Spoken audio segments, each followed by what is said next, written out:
Everybody, it's the Cryptid Huntress. I'm Jessica Jones, and welcome into a glitch in the Matrix. I cannot wait for the show today. This is a topic that I have never talked about on my channel before, and we are going to be talking about the Cyclops. Okay, I thought it was pretty fitting since we have been talking about the lost giants, the giants in stasis, the red-headed giants. Well, let's talk about the first generation of giants. Okay, and those are the Cyclopses. This is how you say it. And so we have a great show lined up for today. I do have Dr. Dennis Carroll here in the studio with me once again, one of my favorite co-hosts to have here on the channel, and he has some very interesting information, and we have some cool stories about the Cyclops for you guys today. So go get your popcorn and y'all get ready, because we are going to go down another rabbit hole here on the channel this afternoon. Okay, y'all. I actually had to get my mind into Cyclops mode because I have been in missing persons mode all morning. You guys, Barry Littleton did give me 2 separate targets. So I think it's 2. I have done them a couple of times. Okay, and it turned out last night, he told me late last night that they are actually the missing persons clusters from the Missing 411 David Paulides series. Okay, the data is going to blow your mind. So I highly recommend you guys come and join Barry and I tomorrow night here on the channel, 8 p.m. Eastern, 7 Central. I have remote viewed the missing persons clusters. Where did they go? And another target was the origins and what happened to the mysterious water deaths that David Paulides covers. Y'all, that's why I was so tired yesterday. By the way, I was super tired yesterday. It's because these I knew it was something big, but I didn't know what it was. It's all these missing people, y'all. Okay, so please tune in tomorrow night. If you guys would like to follow along with all of my shows, please go to my website. That's thecryptidhuntress.com. You can find everything there, including my list of events, my schedule, where I'm going to be publicly. You guys can come and hang out. Also, especially for tomorrow night, if you guys want to get access to that remote viewing data, join my Patreon. It's a great way to support me and my channel. That's the Cryptid Huntress over on Patreon. I will be posting that data there tonight. Okay, today. So you guys can get a sneak peek into what we're going to be talking about tomorrow. And like I said, it is pretty mind-blowing. Okay, and also I do have a shop that's War Woman Goods on Etsy. Free merch with purchase. Okay, thank y'all for everybody who's been supporting me in my Etsy shop as well. Okay, y'all. Oh my gosh, thank y'all. I see everybody in that chat. Thank y'all for being here. Okay. I even see Drewski in here with Cryptid Warfare podcast, y'all. We are planning a trip to go dogman and skinwalker hunting here pretty soon. So you'll be hearing about that in the future. All right, let's get to our show, y'all. All right, the Cyclops were a lawless race of one-eyed giants, first mentioned in Greek mythology. These giants lived in a faraway land and were said to be pastoral, but savage, herding goats and sheep and living in caves. They are credited in Greek mythology with manufacturing the thunderbolts, which Zeus used as a terrible throwing weapon, and as builders of gigantic fortification walls, which can be seen today in Greece and throughout the Mycenean civilizations. Cyclops are a testament to the blurred boundaries between gods, monsters, and humans, their notable craftsmanship, evidence in the construction of the Cyclopean walls ties them to themes of architecture and technology, showcasing their contribution to the advancement of ancient civilizations. They also were known for their weapons making, okay, like actual weapons, like metal smithing, I think is what you call that. So to talk about the Cyclops with me today, I have our very good friend, Dr. Dennis Carroll here. He has lots of years, well over 40 years of experience in the paranormal. He is my go-to for all things occult, cryptid, UFOs, demonology, okay, y'all name it. Dennis knows it. Okay, so please help me welcome to the show my friend, and with the podcast Hunting the Shadows, Dr. Dennis Carroll. Hey, Dennis. All right, good afternoon. This is the Cyclops is a big subject here, and I mean that more than one way. It's definitely an interesting subject for sure. And you know, if when we talk about more than one Cyclops, we got to say Cyclopea. That means more than one Cyclops, which is you can't. I think a gaggle of Cyclops or something like that. The Cyclops is a very interesting figure in mythology and legend, and you know a lot of people do not realize this, Jessica. The Cyclops is known throughout the world history, not just in Greek, not around Greece and all that, but it is famous because of the incident with Odysseus. So I should call him Ulysses. Most people will know him by his Roman name. Ulysses is one of my favorite Greek mythology characters. He was a very famous hero of the Trojan War, and the gods prevented him from getting back home for 10 years. And he ran into a very famous Cyclops, and we're going to talk about that a little bit today too. His name was Polyphemus, that Cyclops, and Polyphemus. He was big, but not very bright, and we'll talk about that in a little bit. But the interesting thing, you know, you've got three types of Cyclops to look at, okay, and in the mythology and all that.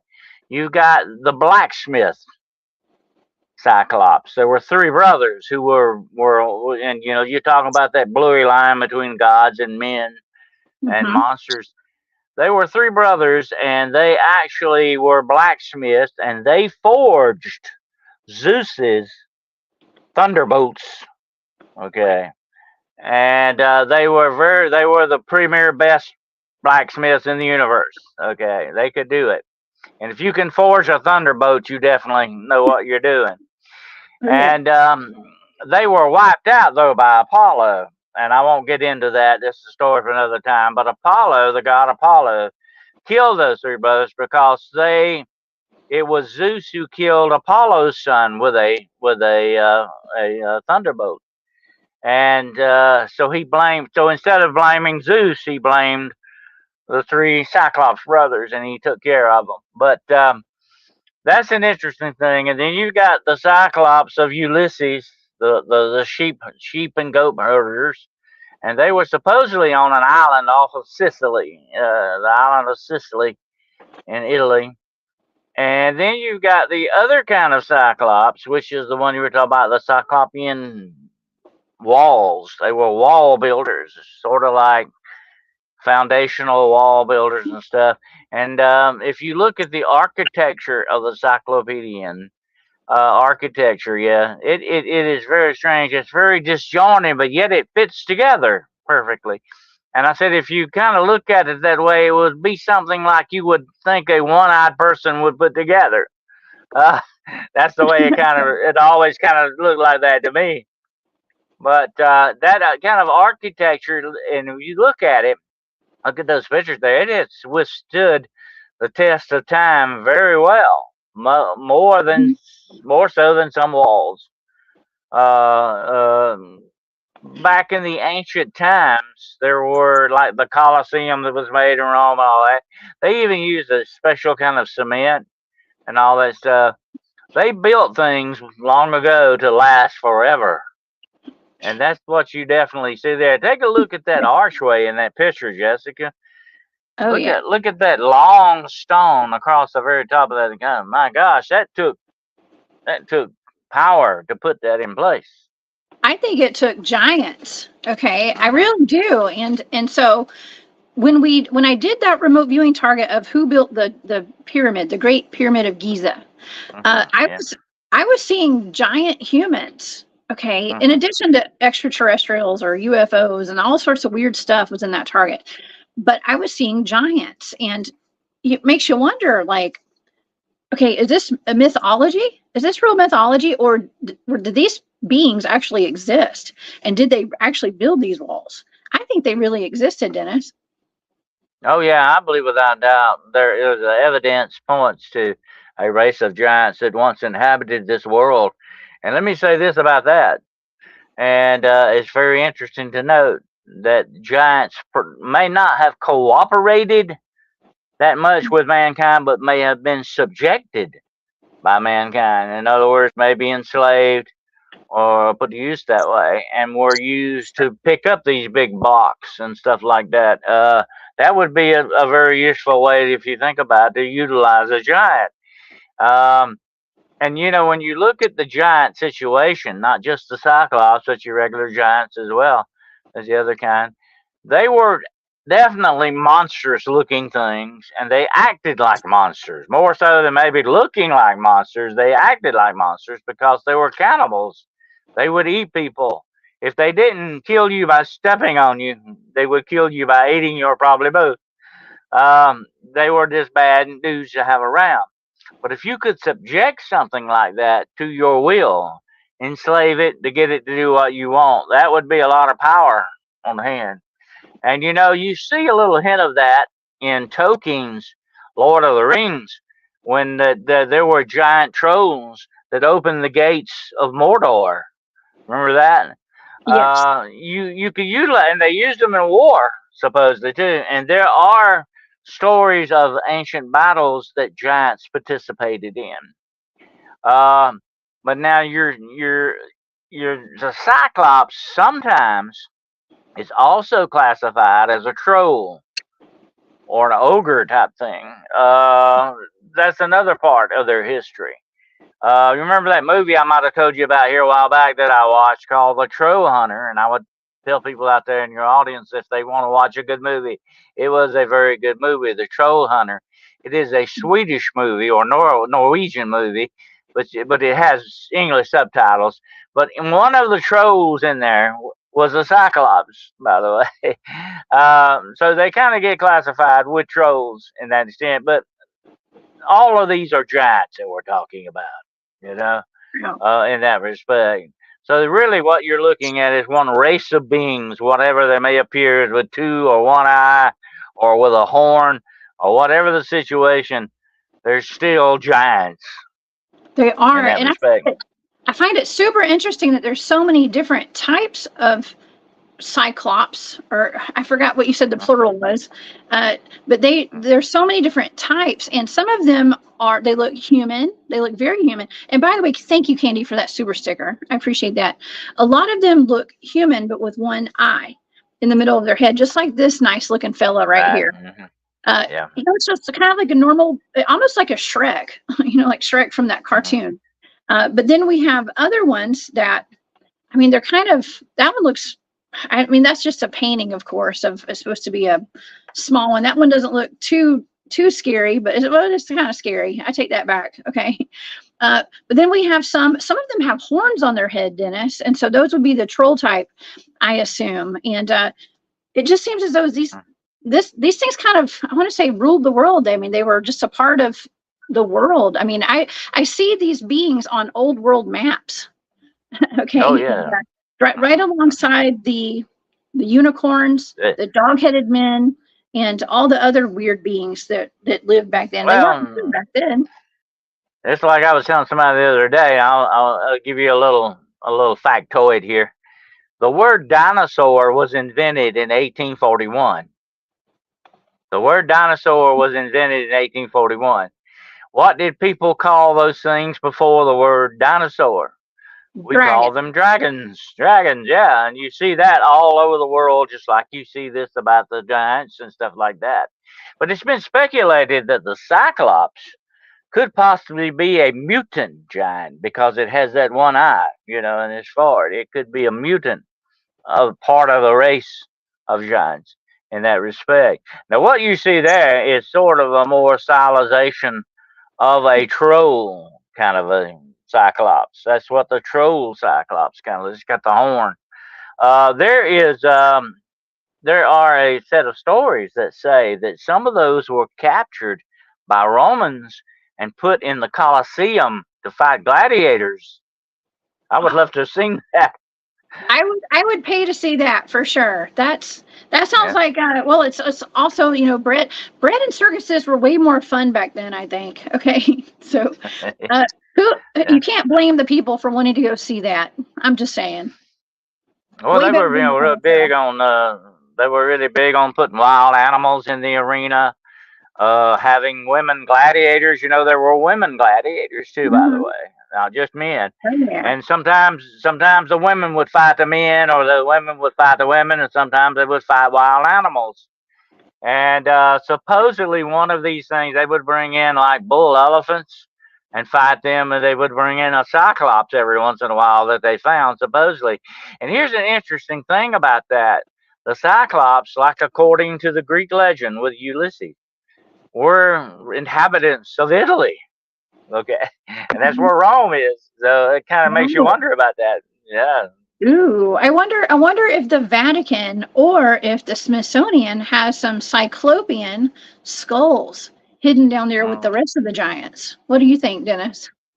There has supposedly been some found in prehistory and back in history, and there is a medical condition known as Cyclopea. Where you have a single line of it's very extremely rare. It's more like a mutational type thing. That's why I say they think that's going on with the giants in that respect. But it does happen occasionally. But you will see pictures of these skulls sometimes with that single eye socket. In the forehead. It makes you wonder, if they have found some very large skulls like that, that would point you definitely to the Cyclops. Yeah, I'm not sure these are authentic, everyone. Okay, Dennis, I'm not sure these are authentic. Of course, I found this from my favorite news source, TikTok. Okay, so that's a mighty big, gigantic eye socket, if that's what that is on that one. But some people say whenever they're trying to disprove the idea of Cyclops, they say, well, it was probably a woolly mammoth skull that they found. If a skull was found and it has a hole in it, this is like a pygmy mammoth or something like that. And some say, well, maybe they found one of these elephant skulls and they mistaken it for a Cyclops. Yeah, they thought that they found a lot of elephant skulls that they thought were Cyclops. But that's where the trunk goes, in that hole in the center. You see the eye sockets on the side. I don't know where they get that at. They were thinking that the Cyclops had 3 eyes. So they were kind of stretching things a little bit, I believe, with that. But that hole in the center was where the trunk is situated at, on an elephant or a mastodon or whatever the situation, or mammoth. Interesting. That's the interesting thing about it. Yeah, they kind of the ancient people tend to kind of warp the facts to what they wanted to believe sometimes, which wasn't necessarily true. Yeah. That's true. Well, some of the sculptures actually have it looking like there are 2 eye sockets, but their eyes aren't there, and then like a third eye right here. So like a third eye. Yeah. So that's interesting too. I don't know. That's what the original Cyclops I told you about, the ones that were blacksmiths, they supposedly had 3 eyes like that, and they had that third eye in the top. That would, if you think about it for just a moment, that would make a good craftsman. Not just 2 eyes, but 3 eyes to work with. Yeah. I know. Well, we've all got our third eye right here. Okay, we've all got our third eye. So it could be like in a spiritual sense, an esoteric sense. We've got a third eye, and if somebody was trying to argue the point, it's like, well, that's his third eye, not, he's seeing with that one. But I don't know. I think Cyclops existed personally. I really do. So I think just like our giants here in the United States, there's not a lot of skeletons found now because I think the Smithsonian's probably taken a lot of them. Okay, they're probably hidden from us. Would be my guess. Absolutely. A lot, you have to wonder, Jessica, how much of real history is being hidden from us, or because it doesn't fit their criteria or whatever the situation. You have to wonder about that. But that's a good point you brought up about that third eye. It's a possibility that some of these Cyclops were supposedly maybe very psychic or very sensitive, or they had psychic gifts or whatever, and they said that they had a third eye, in that respect. That might be one reason why they're called that as well. But the interesting story, my favorite story of the Cyclops, of course, is Ulysses, or Odysseus, as the Greeks called him, who was a hero of the Trojan War. And when he ran into Polyphemus, it's a wild story. They went in the cave of Polyphemus, and he put a big stone over the door and kept them in there. And he grabbed two of Ulysses' men, and he slung them on the ground and busted their heads open and ate them immediately. And he ate 6 of them like that. And Ulysses gave him some wine, very strong wine, and he drank some of it. And he said he liked it so much. He said, "What's your name?" He asked Ulysses, "What's your name?" He said, "My name is Odysseus, which is Greek for nobody." And Ulysses was a smart guy. I liked Ulysses. He's one of my favorites because he used his brain instead of his muscles. He was a smart guy. He's the one, of course, that also developed the Trojan horse. Okay. But anyway, he said, "My name is Odysseus, nobody." And so Polyphemus said, "Well, I like your wine so much, I'll eat you last." Oh, God. Oh, gosh. Because you break, I'll eat you last. So Ulysses knew he had to do something. So he got Polyphemus drunk and he went to sleep. And they took a big steak, burned it in the fire, got it good and hard and sharp, and he put his eye out with it. But that did not quite solve the problem because Polyphemus still had him in the cave with him, and he had the rock over the cave entrance. So Polyphemus said, I'll find you, I'll get you, but I gotta let my sheep out, So he took the stone off and he let the sheep out, but he put his hand on each sheep as it went out. But what he did not know that Ulysses and the rest of his men that were left were hanging up under the bellies of the sheep when they went out, and that's how they escaped. And when they put Polyphemus's eye out, he started screaming and hollering, "Help me, brothers!" He was calling his other Cyclops brothers, "Help me, help me!" And they said, "What's wrong, Polyphemus?" He said, "Nobody's put my eye out. Nobody's hurt me." And they said, "Well, he's just drunk. He doesn't even know what he's talking about. He's talking about nobody." So that's the other part of the legend of that. And here's the interesting thing about that story, Jessica. There are stories in Georgia, and I'm not talking about the state of Georgia. I'm talking about the country Georgia, and places in Slovenia and places like that. That this story is told, but he doesn't have a name. He's called One Eye, the giant. And the same story is told that predates this Greek story by 1,000 years. So this story got around a lot before the Greeks got a hold of it. But it's a very interesting anecdote. Wow. Well, okay. I see some similarities with these Cyclops too, with the giant of Kandahar that we talk about pretty often. The giant of Kandahar is a giant humanoid that lives in a cave, and it eats humans. It eats humans, and I don't know. They seem kind of similar. How big were those sheep? I'm wondering. How big were those sheep for a grown human to ride on the belly of a sheep? That had to have been a big one. I'm just saying. Definitely.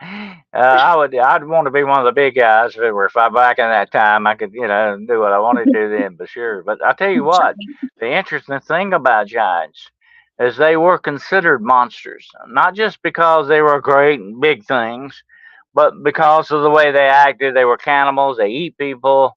They lived in caves. The Cyclops that you hear about with the story of Ulysses, they're herders. They're, like I say, they're not real smart guys, but they're kind of, herding sheep and all that. But then you have the ones that built walls, and then you have the ones that were blacksmiths. So you had different types of Cyclops to deal with on this.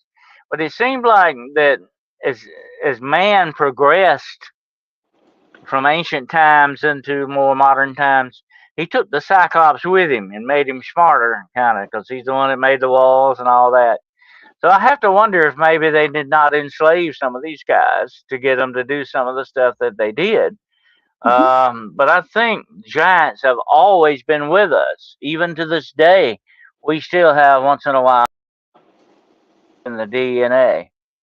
So you have to wonder about that. It's still, giants are still with us, but they were considered to be monsters in that. But anything that mankind saw that wasn't like us was a monster, whatever it was, and that's just the way they looked at things.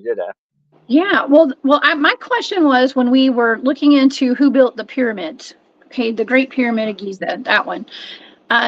If the giants were building it, were they doing it because they wanted to do it, or were they doing it because they were enslaved? Because you hear about they had slaves working on building the pyramids. Well, potentially those were the giants, but how on earth could they get giants to be enslaved by small humans? It doesn't make a lot of sense to me, unless there were a lot more of the humans than there were of the giants. Well, if you look at the giant, he had to be kind of slow moving. Okay, of course he could go do great distance. In one step, he could take a pretty good distance, but had to be slow moving, and it would probably have been the very same way they took down mammoths.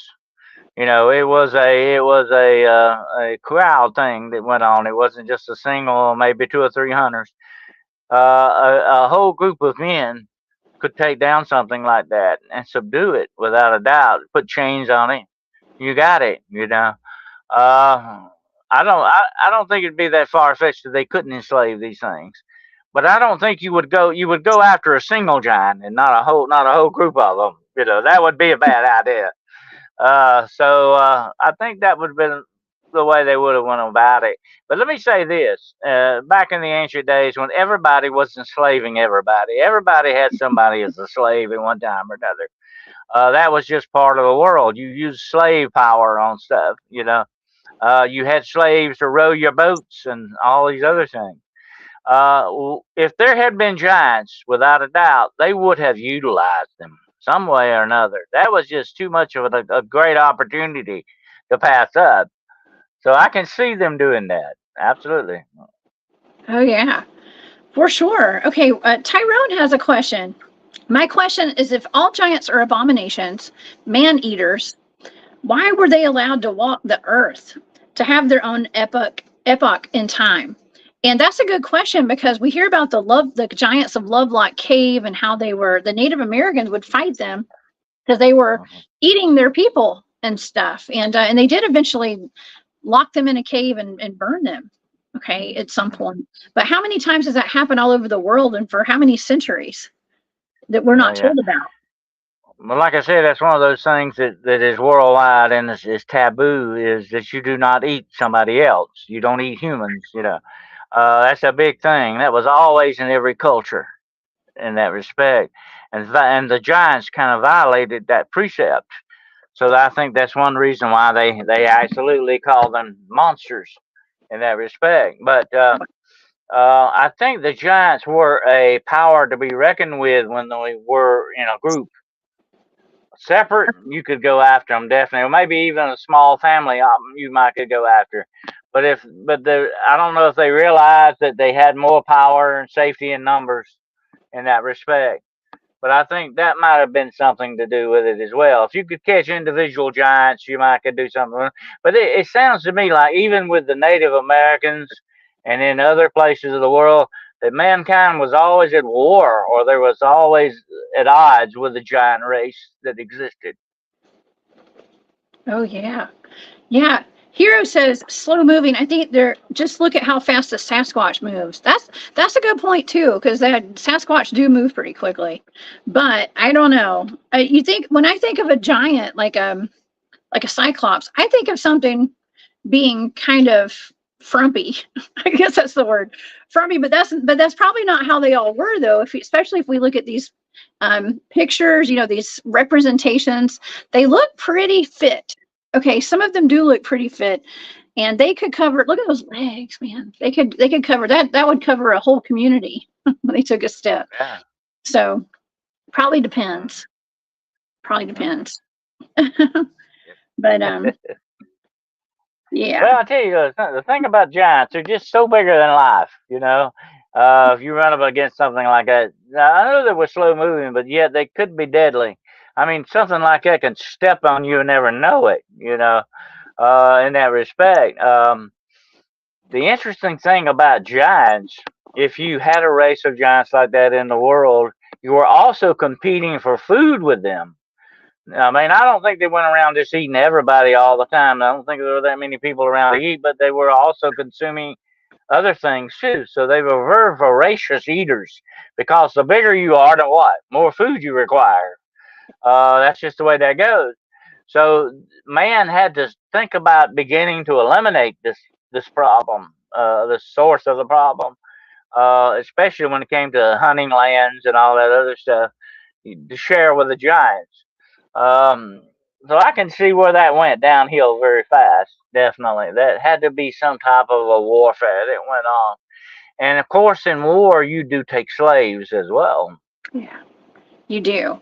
Terry has an interesting comment. The giants are still here. They just went underground. That's an interesting statement. Last week, my friend Brian Singh came on the show, and he and I talked about the giants in stasis chambers. Okay, and there's videos of these giants, the red-headed giants, in different areas of the world. I think most of them are in like Iraq or the Middle East.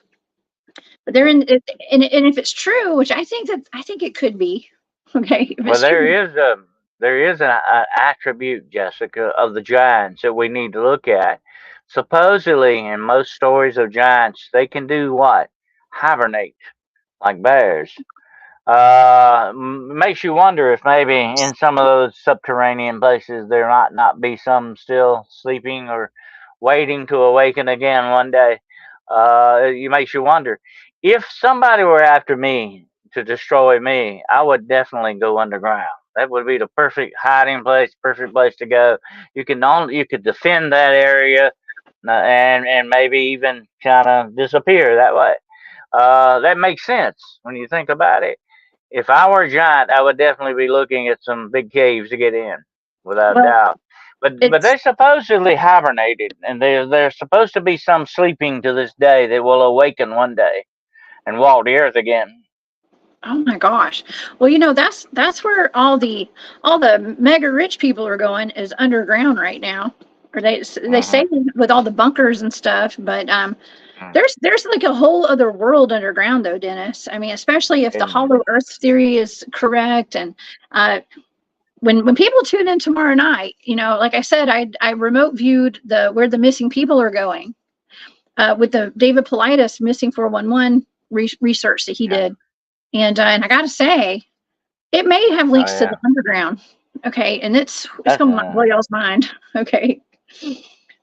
But to me, if you've ever been scuba diving, it's like going to another planet. Really, it is. I mean, you're going, and the same thing with caves and cave systems, subterranean. And of course, the old legends and myths that there is a honeycomb of tunnels beneath our Earth that go all over the Earth. In other words, you could travel this world without ever setting foot on land, on the top land.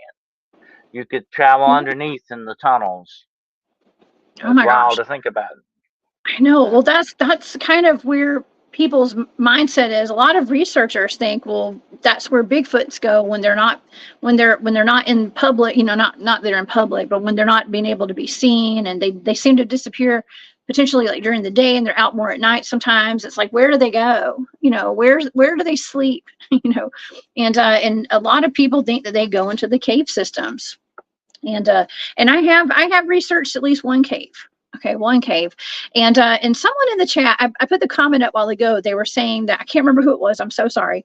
But they said, why do we never see the spirit or sense the spirit of the giants? You know, like the spirits, like when we're doing ghost box communications and things.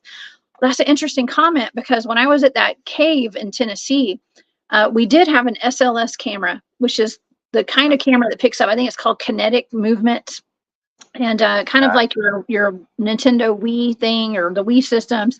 So it picks up bodies that look like stick figures. And so we weren't getting a lot of cryptid activity in that cave. We were getting a lot of paranormal activity in that cave.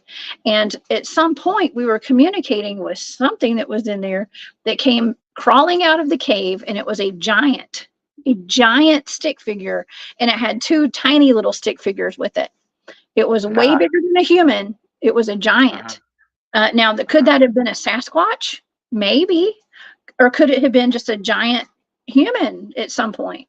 That too, we don't know. But it was a giant SLS figure, stick figure on the screen, and it was moving and interacting with us. Well, if you look back in ancient history, and if you are a student of history, and you've studied the Nephilim, and that's what I think you were running into, the spirit of the Nephilim is still very much alive in this world. I had somebody ask me the other day, do I think the Nephilim survived the Great Flood? I think they did, but in a certain way, not just physically, but spiritually as well, in that respect. You got to look at the Nephilim, though. What exactly were they? They were bigger than life, like I said, like the giants. They were giants. They were bigger than life. They were human hybrids. They were completely different animals altogether. Okay, and humans looked upon them as being monsters, or being extraordinary human or extraordinary beings. Yeah, the Nephilim, and I think they are still with us, not only messed around with the DNA of humanity, but I think the spirit of the Nephilim itself still exists. And I think that's probably what you were picking up on in that cave, without doubt. Yeah, a lot of people are in the chat saying, and I have a lot of Sasquatch Bigfoot researchers in the chat today. Shout out to all my research friends, okay, and everybody that's boots on the ground, man. I love you guys, and you're much needed. Thank you for being here. Let's see, even Roger, I want to read this. Sweetly Morbid Bear says that I've seen one giant, and it's called the Devil's Gate Devil, though. Okay, it runs through the Arroyos, is that how you pronounce it? I've heard of it. LA. Yeah, I've heard of it. It makes sense they're underground rather than interdimensional.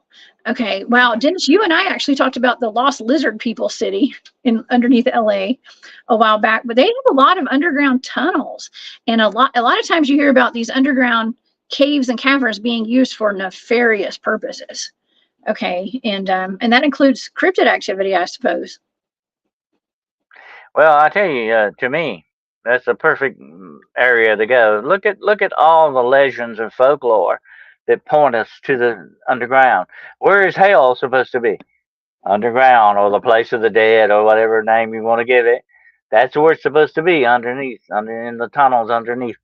That's where the fairies are. That's where the fairy realm is supposed to be. That's where the hobgoblins come from. The list goes on and on and on and on. Even when Atlantis supposedly fell, the Atlanteans that remained supposedly went underground to survive. You have these stories in Ireland. You have these stories in the Polynesia areas. You have these same stories worldwide. Something is going on beneath our feet. There's something definitely there. I call it the last great unexplored area of our world. And it definitely is. We don't know what's down there. But there are so many legends and folklore indicators that point that way. You got to look at it then, closer. We do. Roger says a lot of the cryptids use the caves and the abandoned mines, and that is 100% correct. A lot of Bigfoot sightings are around gold mines and coal mines and all sorts of old abandoned mines. So that makes sense.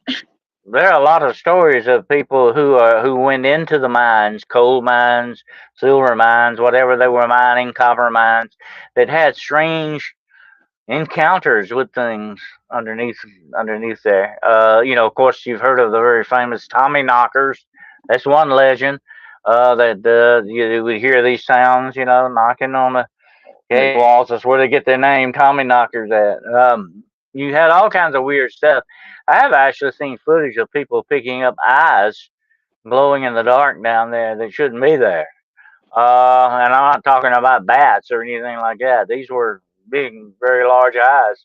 I have to wonder if not, like I said earlier about them being hibernating type giants. Is maybe if you wander into places like that, you take a chance of waking something up that you might not want to.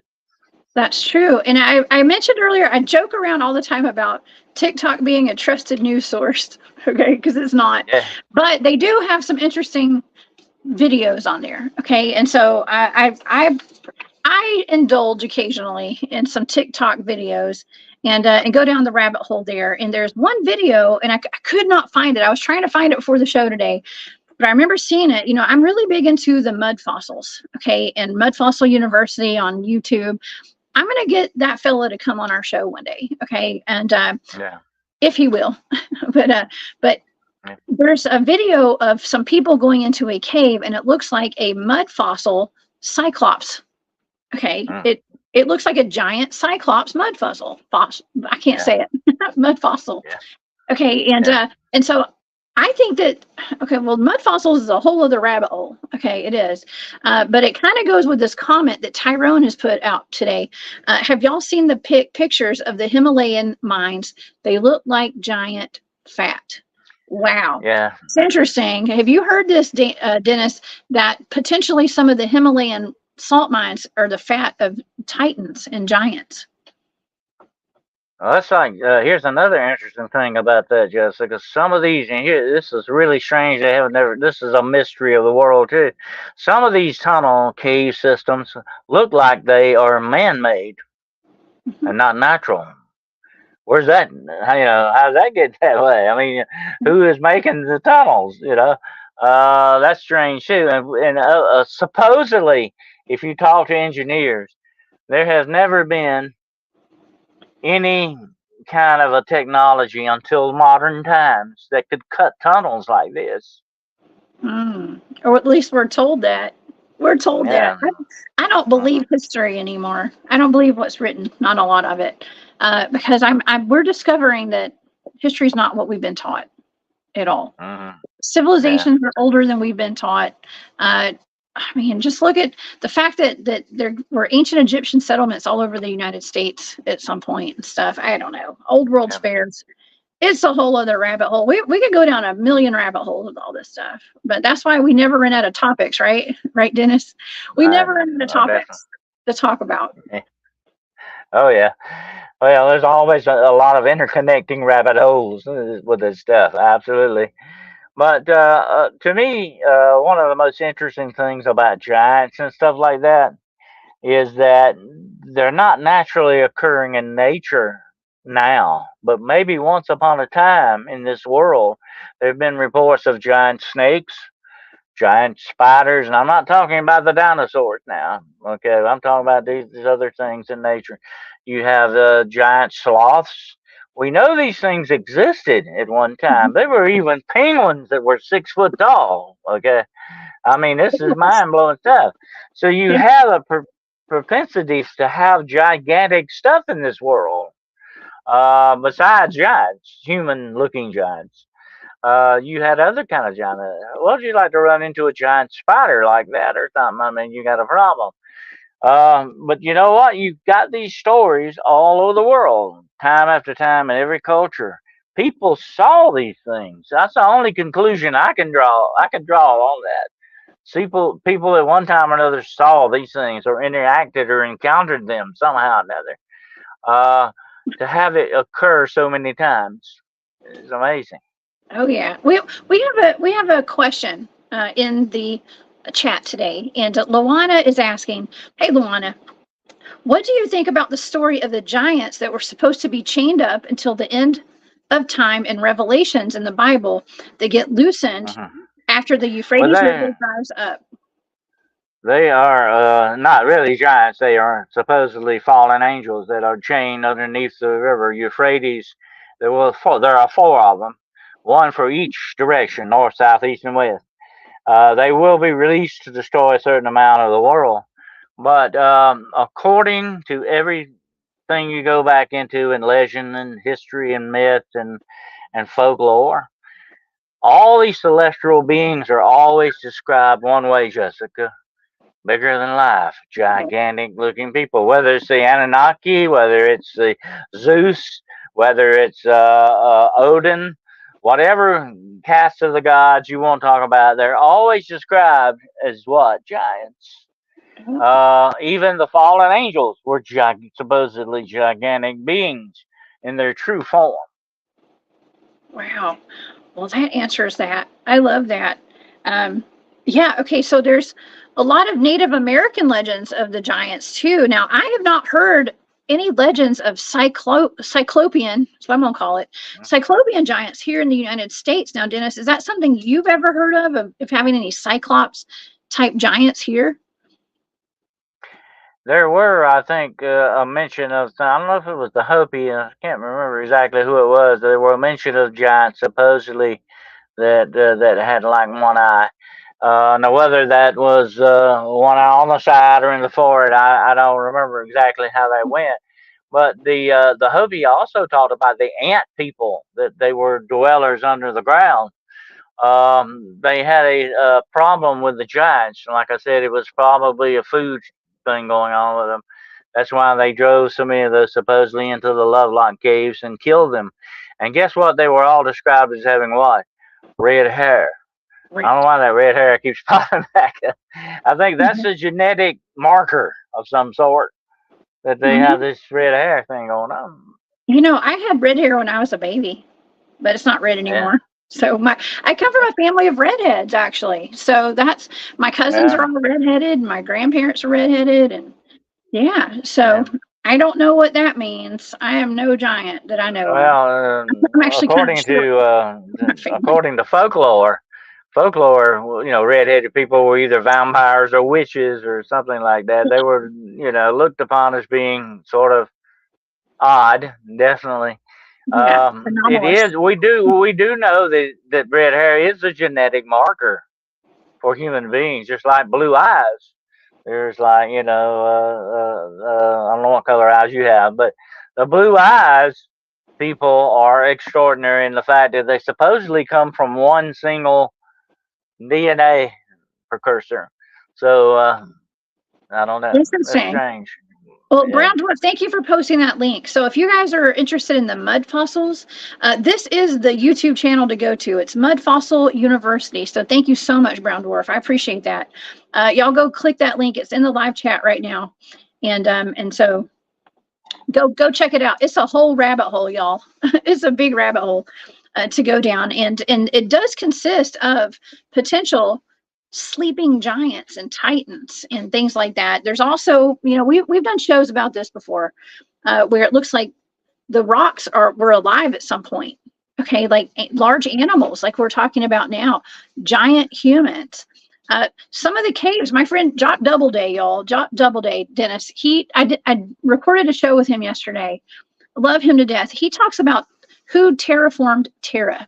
Okay, he is he does a lot of work at the Bosnian Pyramid Complex in Bosnia. Okay, and so he's seen a lot of anomalies. He's traveled the world. He's seen that the Earth has seams in it and stuff. Like it wasn't a natural made occurrence. It wasn't a natural occurrence. Like something came through and made the rock structures and and stuff. And so, what were we talking about? Oh yeah, so his thing was at some point he joked around about how a lot of the cave systems are actually the private parts of giants.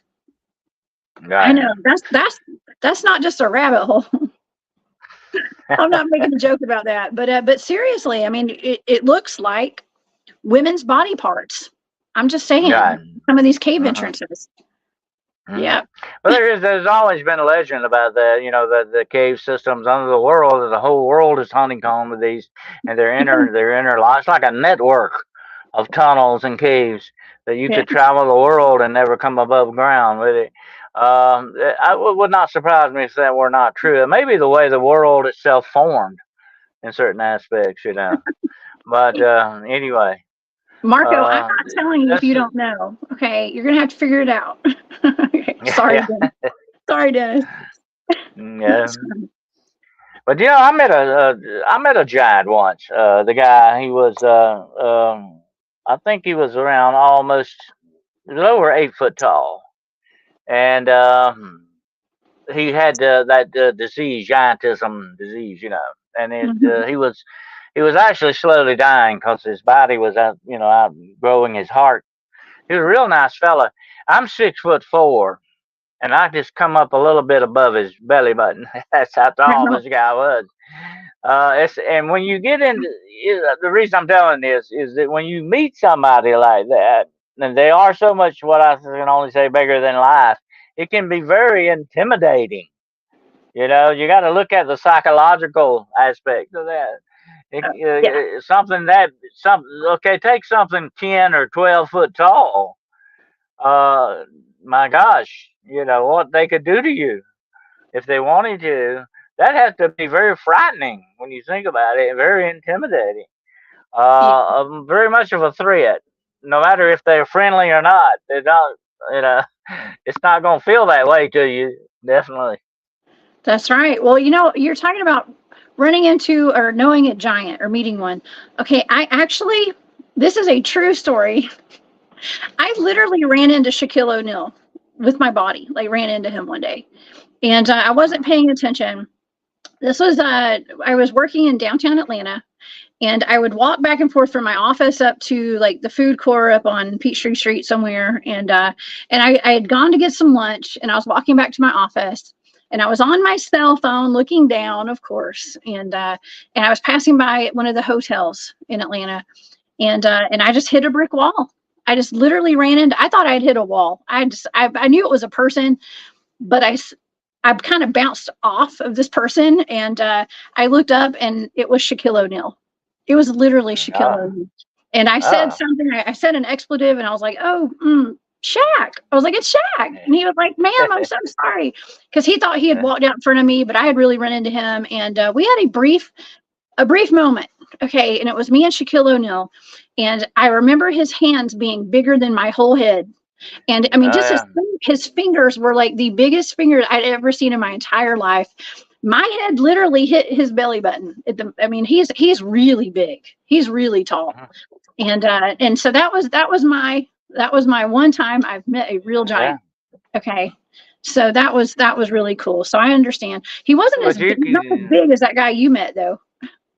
you could see how intimidating that would be to you. I mean, somebody that much Yes. bigger than you. The power is just there. You know, they could crush you if they wanted to very quickly. You know, I saw a video the other day of this guy that got his hand caught in a lion cage. The lion I think, got a couple of fingers. You I ever saw seen that. that?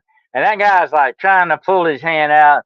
You do not realize the power that these things can have, the strength that's there until of course sometimes you get in a situation like that, you know. But I mean, it's hard, it's mind-boggling. And you know, and if you walked up on somebody that's 10 foot tall, what they could do to you would not be nice at all. I mean, they could pick Mhm, you up and snap you like a toothpick. mhm. There wouldn't be any problem. So I can understand the psychological factor in all this if you run up against giants. No wonder they were considered monsters, you know, in that respect, no matter what they look like. Yeah, I look back on all the weird things that have happened to me in my life and all the exciting stuff and just stuff that didn't make sense at the time. Like, why did I run into Shaquille O'Neal? Well, you know why? Because I was going to be talking about giants in the future and I could make that reference. Okay, that's why.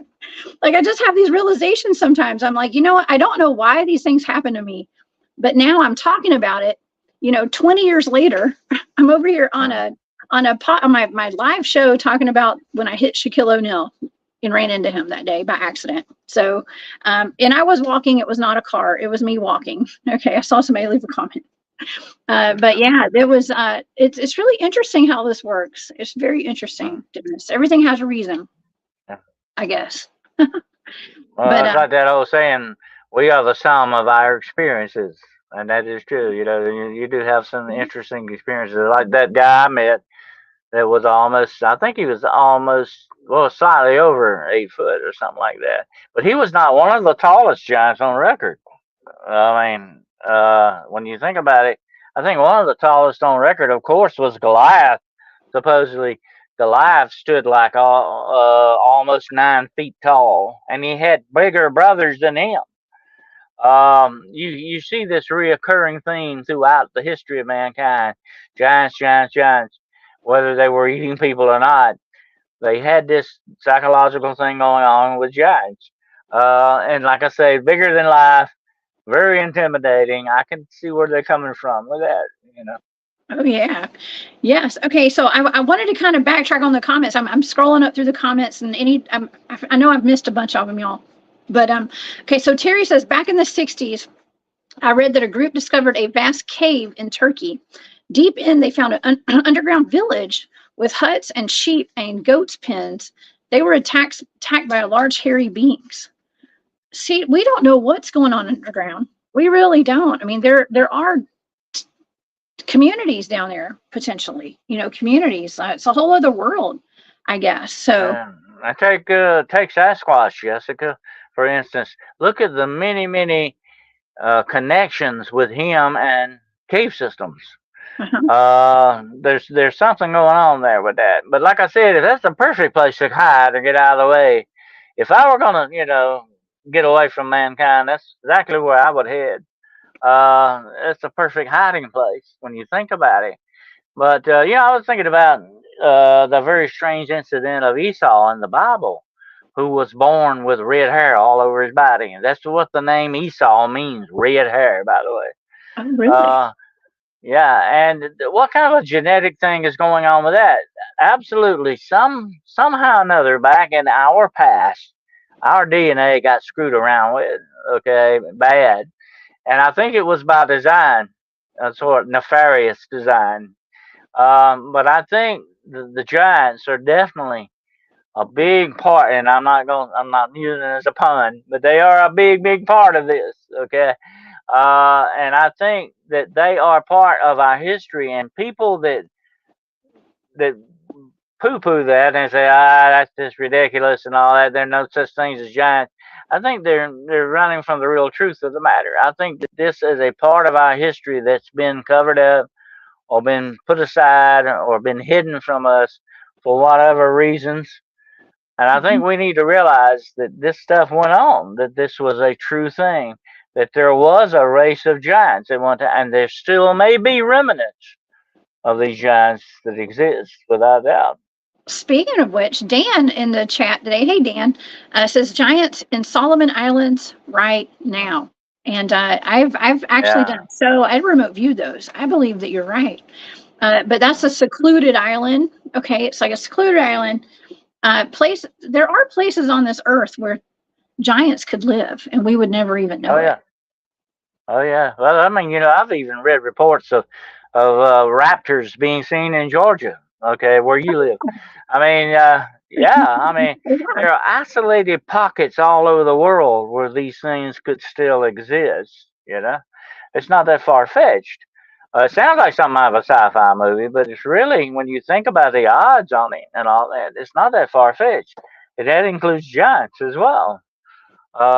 Especially like the one that was reported in Kandahar, places out in the desert, and places in wilds of Iraq.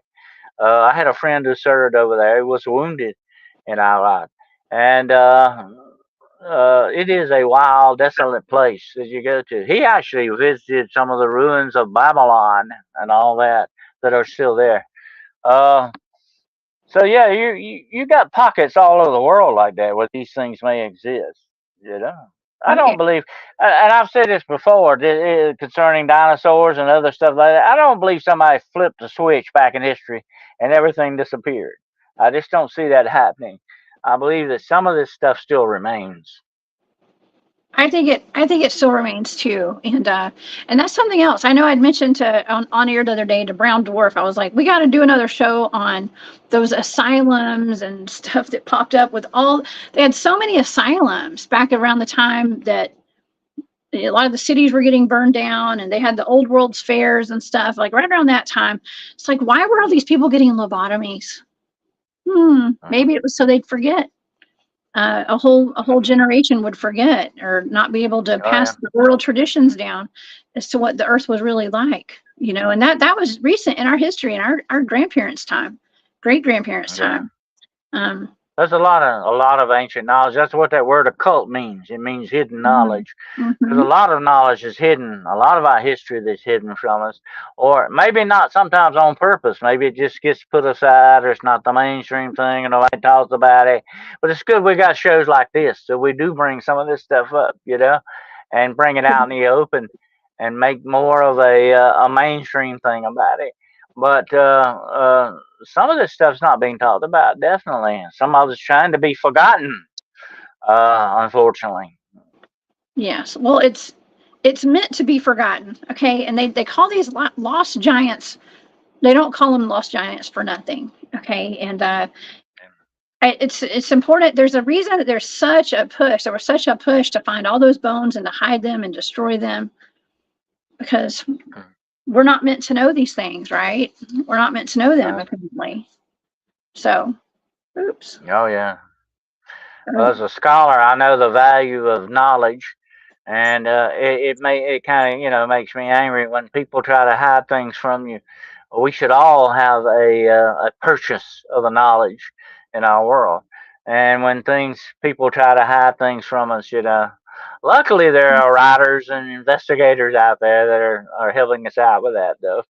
There are actually Jim Vieira and his brother are those were the first people. I actually met Jim Vieira at a Bigfoot conference back in 2012, I think, here in North Georgia, and he has been featured on, I think it was like the History Channel. He had a show called Lost Giants of America or something like that. You guys look him up. I don't watch TV anymore, so he may have another show out. I don't know. But that's how I learned about all these giant skeletons, was through his work. Okay. And so there are people that are on the trail, okay, and that are on the case and have been exposing this, because they had him speaking at the Bigfoot conference because of the giant skeletons. Okay. And we're trying to figure out, like, is there a connection between Sasquatch and the giants? But from that day that I heard him speak, I saw that those are not Sasquatch skeletons. Okay, those are humans. Those are giant humans. So and take a look at Sasquatch. He is classified as a giant. Okay, he is classified as a giant because he's over 8 foot tall. I mean, that in my book, that's a giant. Okay, although he's got a lot of hair on him. Just like the Cyclops had only one eye, Bigfoot's got a lot of hair on him, so he is basically a giant, although a smaller variety of giant, if you want to put it that way. But when you've got bears that once roamed this country, right around here, right where you and I are both at, we had bears that were, listen to this, think about it, 12 foot tall. Dang. That is a bear and a half, okay? 12 foot tall bears, okay? Yeah, that's a big bear. I wouldn't want to come across that bear in the woods, and I'm out there looking for Bigfoot. Okay, I'd be more worried about a 12-foot bear than I would a Bigfoot. Actually, I know that sounds weird, but it's true. Yeah. Oh, Amy, thank you for that super sticker. Love to the High Vibe Tribe. Love to you too, girl. That's so sweet. Yeah. Well, we have a lot of things to think about and to ponder, especially when it comes to the giants. But the Cyclops, from what I was reading, the Cyclops actually, they say it was like the first generation of giants, from what I was reading. Yeah. Whether that's true or not, I don't know. Okay, but that's what some people think. That they were the first generation of giants. I mean, how do we know that everybody wasn't a giant at one point? Yeah, and of course you also have the frost giants, which some people say may also be the Cyclops, the frost giants in Norse mythology, that were supposed to be the forerunners of humankind and all that, and they got with Odin and all the other gods of the Norse thing. So you got giants that go all the way through our history and all that stuff, whether they've got 1 or 2 eyes. The whole thing is there's still giants, and I think there was a propensity at one time in this world for a lot of things to be a whole lot bigger than life than we realize, and that includes the giants. Oh yeah. Well, well, I mean, we can't discriminate, okay? Just because they have one eye, they're still giants. They're still important. Their lives matter, okay? Yeah. But it's just interesting that like, are they a whole separate? I guess they're like a whole separate race and like just giant humans because of that eye. I don't know. It's like categorizing dogmen. Okay, or like categorizing Bigfoots. It's like, well, there's different types, okay, but they're just in the end they're giants. Okay, they're Yeah. giants, and yeah, Right. kind of like, well, it's Hey, not like they have horns. Some of them have horns like the mountain giants. You know, yeah. that's Well, like yeah. Like when you get over 7 foot, you're getting into giant territory, definitely. My great grandfather, by the way, was almost 7 foot tall. You have that, in some of the DNA of the world. There are, I think, African tribes that are very tall people. It goes all the way around the world in many different areas. To me, though, the giant, to me, is a part of our history. And we don't need to ignore that. I think it is a part of it. Here, look how much is mentioned in the Bible and other ancient books, and the folklore and folk tales of our cultures worldwide. He is definitely part of us, the giant. And like I said, he's big. Although he's bigger than life, he is also part of our history. You know, and to me, that makes, I think, kind of like just the spice of life. Look how much boring it would be without giants. Okay. it would be. Well, I mean, it Uh, gives us something to talk about and to ponder and look into, and this is what I love doing. And also, why was the military going after some giants in Kandahar? What was that about? I mean, according to my data, it was to get samples for cloning and stuff. So, I mean, imagine if they have like a cloned army of Cyclopses somewhere in one of those deep underground military bases. I mean, we'd be in some trouble if they wanted to use those against yeah. us. I Oh think. I yeah. don't know, but if they enslaved them back, centuries ago, we can overtake them too. I'm just saying. I think we Yeah. could There you if they go. try to come at us. Absolutely. Yeah. Absolutely. I think the giants, though, are fascinating to me. I've always been fascinated by that subject. They're one of the big things in folklore. Okay, definitely.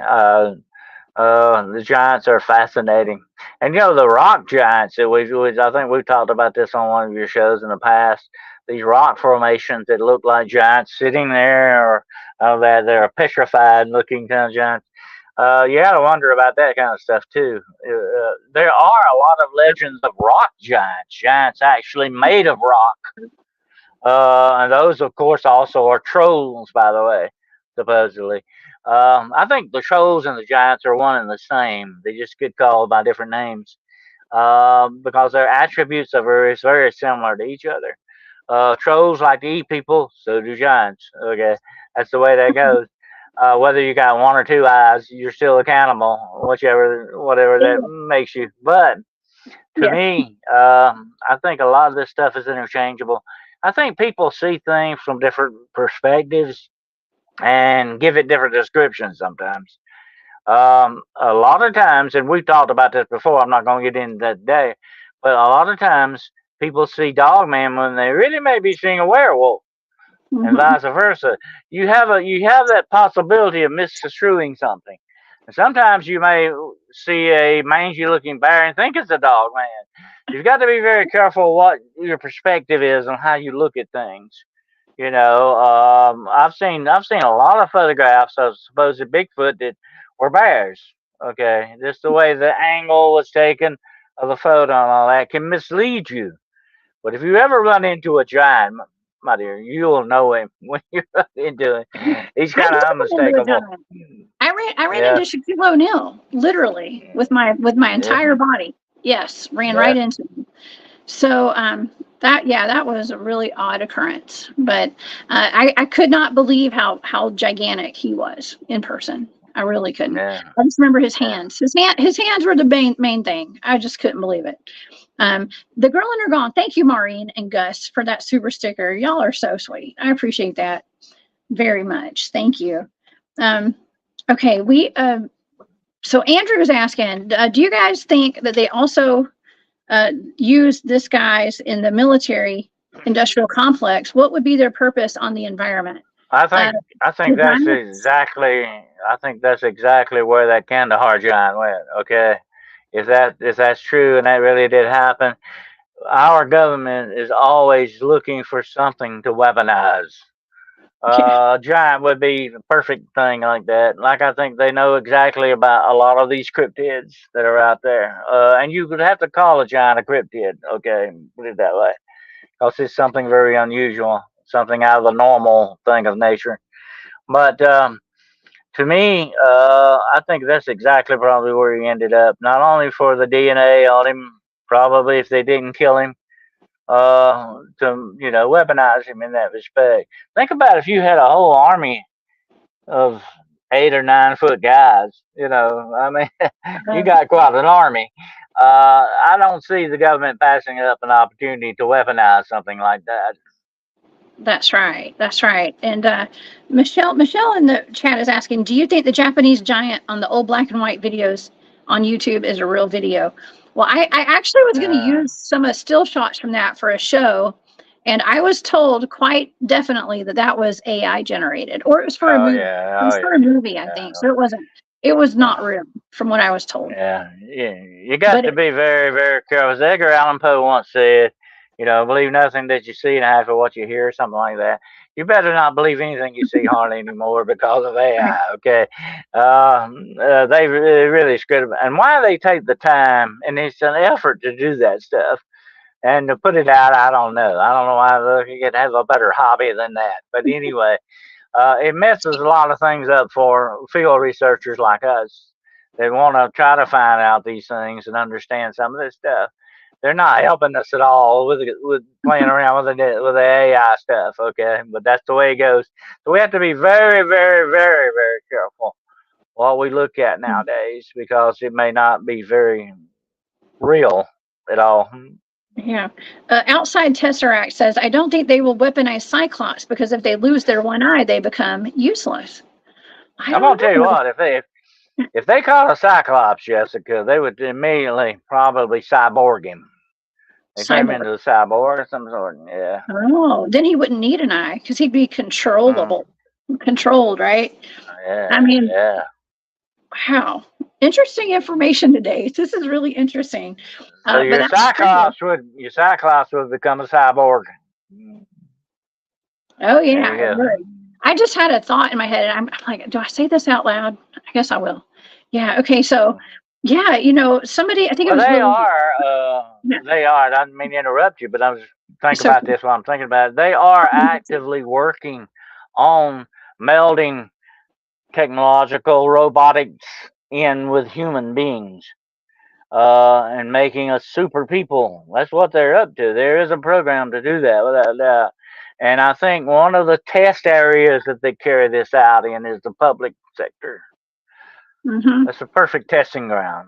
I know. Look at that Neuralink stuff we got going on right now. So, Brown Dwarf says, "Are Cyclops telepathic?" Well, I think everyone was telepathic before we came out with the telephones and stuff. I think everybody is telepathic, and they probably were too. Wouldn't you think, Dennis? Oh yeah. The giants are telepathic. Telepathic, yeah. They're supposed to have heightened. Everything about a giant is super. In other words, if they got the brain if they have a psychic ability, it would be much bigger and larger and stronger than a normal human. Okay, that's the way you look at a giant. Everything is way above human capability with a giant, whether it be his arm, his leg, or his mind, or psychic abilities, or whatever. So definitely, you would probably have the psychic abilities with a giant, especially like telepathic abilities and stuff like that. Yeah. Oh yeah. Okay, I didn't. Okay, I'll go ahead and say it, but I gotta think of how to say this. Okay, so we're talking about the robotic aspect of, taking these beings and making it bionic or robotic. And I was gonna say it's probably a good idea to. I'm thinking of those dogs, okay, those robot dogs that the law enforcement's using and stuff. It's not a bad idea to learn their makeup and find where their sweet spots are in case they need to be disabled one day. I'm just saying, and that's all I'm going to say about that. Okay, and don't ever disable them though, y'all. Don't ever do that. But I'm just saying, it's not a bad idea to figure out where to do it if you needed it, just in case. So, anyways, next subject. Okay, let's move on. Yeah, because we got to look at it in these terms. Like everything is like AI. Let's just talk about AI.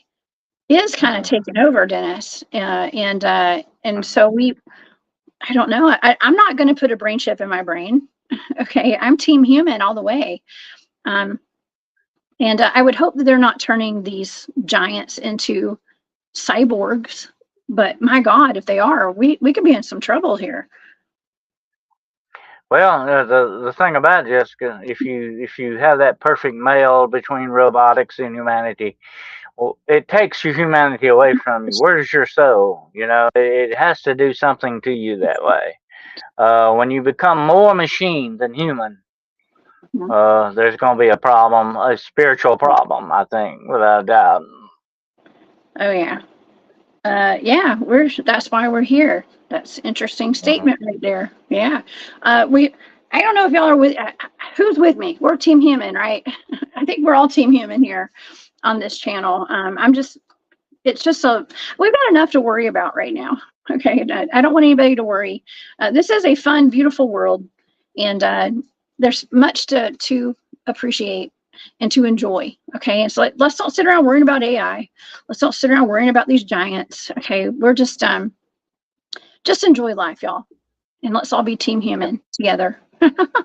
Absolutely. Well, Dennis, this has been a fantastic show today. I have really enjoyed this one.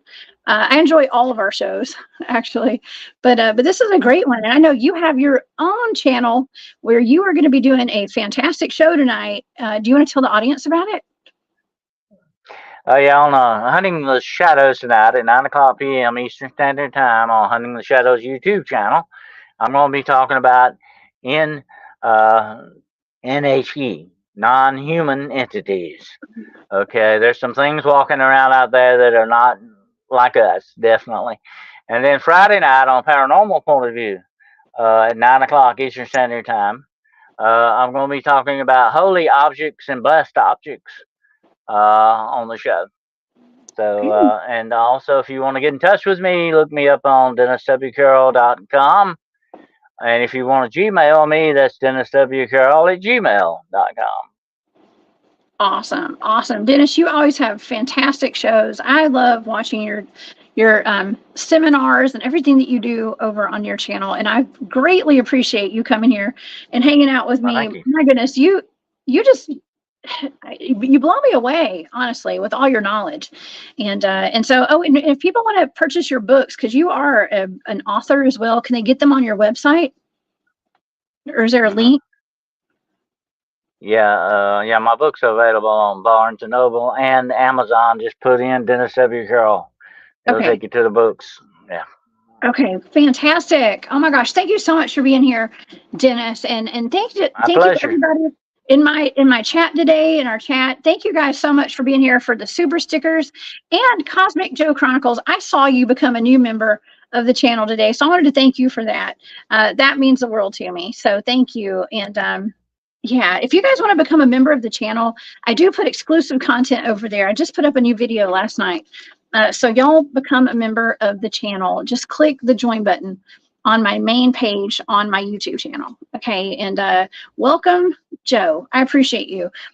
Also, you guys, I have this incredible remote viewing show that's going to happen tomorrow night. I have remote viewed the missing people and those missing persons clusters and where they have gone. And it's going to be fantastic. And it's going to be wild tomorrow night. So if you would like to see that data, please join my Patreon. I put all of my remote viewing data there. You see all the sensitive stuff that I may not be able to talk about on air on YouTube. It will all be there. And I'm going to post all that. I've got it posted. I don't have the data posted yet on my Patreon.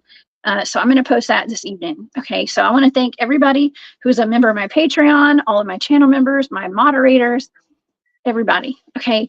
And I will see you guys tomorrow night. I'll be there with Barry Littleton tomorrow. And then, y'all, this weekend, I have Harley Owens coming on Saturday night on The Hunt. He's a researcher out of Tennessee. And then Sunday night, we have Merle, Spaced Out Radio. We're going to be talking about our ghost adventures and his ghost adventures in Virginia City. Okay. So please come back and see me tomorrow night. Dennis, we'll see you on your channel tonight. Okay. On Hunting in the Shadows. Right. Okay. Thank y'all so much for being here. We will see y'all, or I'll see y'all tomorrow night, and I'll see Dennis tonight. Y'all have a great day. Bye.